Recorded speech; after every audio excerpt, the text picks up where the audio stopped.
લગ્ન તોડવા માટે હંમેશા કોઈ મોટો ઝઘડો જ જવાબદાર હોય એવું જરૂરી નથી.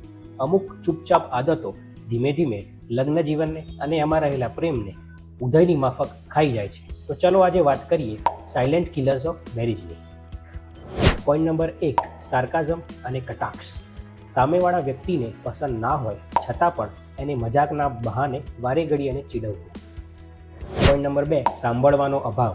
કે જ્યારે પાર્ટનર એમની વાત મૂકતું હોય, એમની વાત કે એમની લાગણીઓ શેર કરતું હોય ત્યારે એને સાંભળવાને બદલે તમે તમારા ફોનમાં વ્યસ્ત છો અથવા તો એમને જે અટેન્શન જોઈએ આપતા નથી. એના કારણે તમારા પાર્ટનરને એવું લાગે છે કે એમના શબ્દનું કોઈ પણ મૂલ્ય છે નહીં.